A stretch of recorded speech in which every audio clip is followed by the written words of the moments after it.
Представьте, что вы висите над 120-метровым кратером вулкана на одной руке, без страховки, без веревки и без защитного шлема. А под вами горячее серное озеро, в котором температура воды от 40 до 60 градусов Цельсия. Вы делали это уже сотни раз, и каждый раз уходили живым, потому что вы лучше в этом месте. Возможно, даже лучше в стране. Именно таким был 30-летний йеменец Андар Аль-Абси, который 12 июня 2026 года, к сожалению, сорвался вниз. Это видео разошлось по всему арабскому интернету буквально за несколько часов. Привет! И сегодня мы разбираем историю человека, которого называли йеменским человеком-пауком. И этот разбор про то, как уникальный природный талант встречается с нищетой, войной и социальными сетями. Что из этого выходит, вы сейчас узнаете. Настоящее имя парня Аль-Кака бин Антар, а полное Кака Антар Аль-Абси. В сети он был больше известен как Аль-Кака, и это его никнейм, что-то вроде прозвища воина в арабских традициях. Ему было 30 лет, и родом он был из провинции Аль-Дали, что находится на юге Йемена. Сразу важно тут сказать, что он не учился скалолазанию в клубе. И в Йемене вообще нету скалодромов ни одного, по сути говоря. В столице Сане есть несколько мест для скалолазания, еще чуть-чуть больше их есть на острове Сокотра. При этом в провинции Аль-Дали никакой инфраструктуры не существует от слова «вообще». Так что получается, что Аль-Абси сам себя обучил на реальном рельефе, на реальной высоте и без инструктора. 1,5 года он снимал видео на кратере вулкана Харатхат-Дамт и выкладывал их в Инстаграм. Сотни роликов. Он бежит босиком по внутренней стене кратера, висит на одной руке над пропастью, делает летучую мышь. Это когда так ты цепляешься ногами за выступ и свисаешь вниз головой. И его аудитория на этом росла. В октябре 2025 года йеменский комик Измаил Абди назвал его в своем вирусном видео йеменским горным козлом, и канал Аль-Абси сразу же получил международное внимание. Интересно, что за месяц до случившегося он буквально спас настоящего горного козла, застрявшего в кратере. Буквально перекинул его через плечо и вынес наверх. Тогда он под этим видео написал: «Мы спасли сильнейшего скалолаза в мире». Люди смеялись и ставили лайки. И теперь немного про место, где все это происходило. Харатхат-Дамт — это потухший вулкан неподалеку от города Дамт провинции Аль-Дали. Находится он примерно в 160 километрах к югу от столицы, и на вершину, к краю кратера ведет лестница.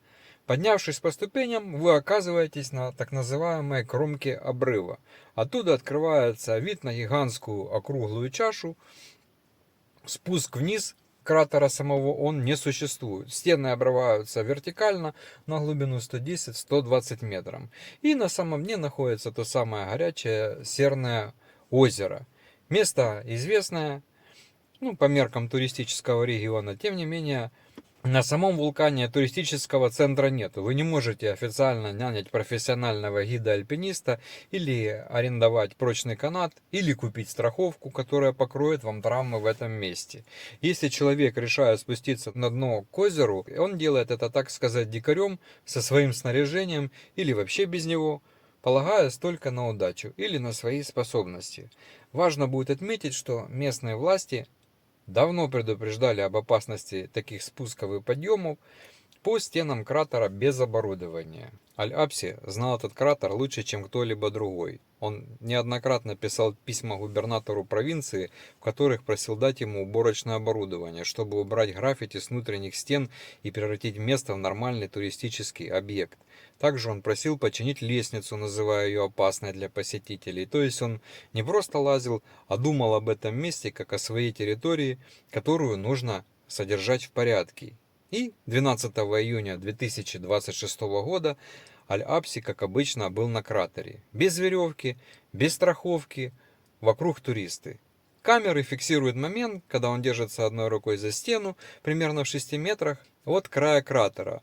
Его левая рука поднята в воздух. Затем правая рука отпускает, и он падает вниз около 90 метров прямо в Серное озеро.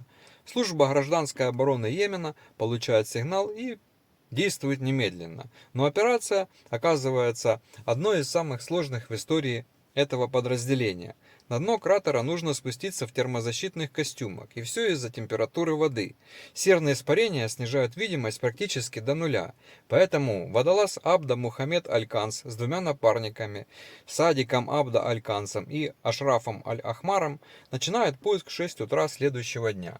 Приблизительно через 4 с лишним часа в 10:30 утра на глубине около 30 метров они нашли Аль-Апси и извлекли его из воды.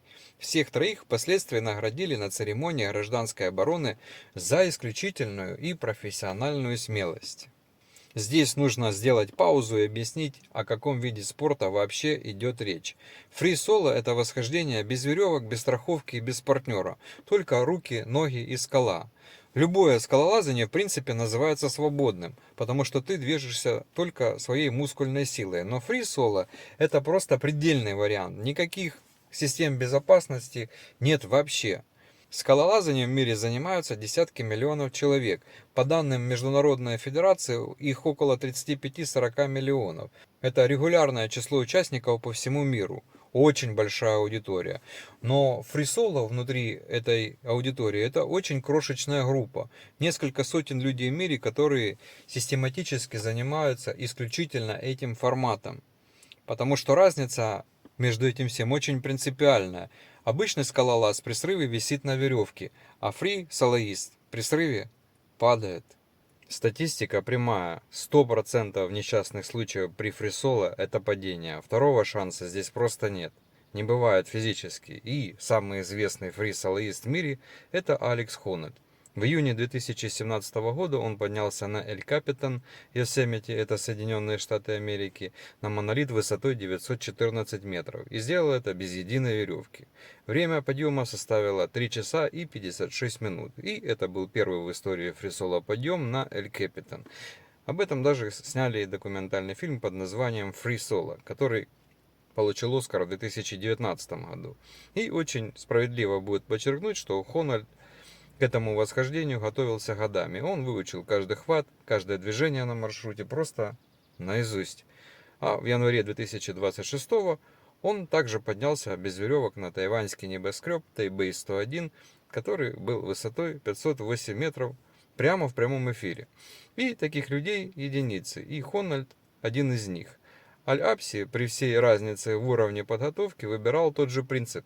Стена, руки и никакой страховки. И теперь самое важное, что отличает историю Аль-Апси от истории западных фри-солоистов. Провинция Аль-Дали одна из беднейших в Йемене, а Йемен уже больше 10 лет находится в состоянии гражданской войны. В стране очень острая продовольственная нестабильность, разрушенная инфраструктура и фактически полное отсутствие рынка труда. И Аль-Апси сам говорил в интервью, что именно бедность подтолкнула его к экстремальным спускам и подъемам, как способу заработать деньги. Но конкретные цифры здесь, конечно, назвать будет очень сложно. Есть несколько пользователей еще в сети, которые написали, что Аль-Апси якобы брал деньги за то, чтобы написать их имена или надписи на внутренней стене кратера. Это такой своего рода граффити-сервис на высоте. Но ихние слова ничем не подтверждены, ничем не закреплены. И по факту никаких коммерческих контрактов или партнерств с брендами у этого парня так в итоге и не было. И это я вам хочу заметить при том, что аудитория у него была вирусная, международная и охват был на сотни тысяч просмотров его роликов. То есть деньги от алгоритмов YouTube и Инстаграма в Йемене, они совершенно устроены иначе, чем в США, допустим, или Европе. Монетизация в этом регионе крайне низкая. И получается такой вот своеобразный парадокс. Он продает свою уникальность. И делает это так, как никто другой в его стране повторить не может. У него есть аудитория, но деньги от этой аудитории до него фактически не доходят или их нету. Вся инфраструктура этой так называемой монетизации, партнерство с брендами, агентствами, менеджерами, их просто не существует в его стране в зоне активного вооруженного конфликта. В отличие, допустим, от Алекса Хоннольда, который сотрудничает с крупным производителем одежды для экстремального спорта и ездит по всему миру, снимает документальные фильмы с National Geographic и так далее. А Аль-Апси всего лишь просил дать ему швабру, чтобы убрать чужое граффити с его вулкана. И, к сожалению, этот эпизод не уникален в мировой статистике. В октябре 2025 года в Йосемите при спуске с Эль-Кепитана погиб 23-летний Балан Миллер, один из самых многообещающих молодых альпинистов Соединенных Штатов Америки. В июне 2025 года он в одиночку впервые в истории прошел маршрут, который называется Slovak Direct на Денли за 56 часов. И через 4 месяца фаталити при спуске. Веревка оказывается короче, чем нужно. В ноябре 2019 года в Мексике при спуске с горы погиб Брэд Гобрайт, один из лучших американских фрисолоистов для своего поколения. И ему был 31 год. А всего, по данным Американского альпийского клуба, за 10 лет с 2012 по 2021 год в Соединенных Штатах зафиксировано 298 невосполнимых потерь при скалолазании. И это все в сумме виде скалолазания. Но фрисоло здесь особенно выделяется. В обычном скалолазании с веревкой у вас хотя бы есть шанс выжить при срыве.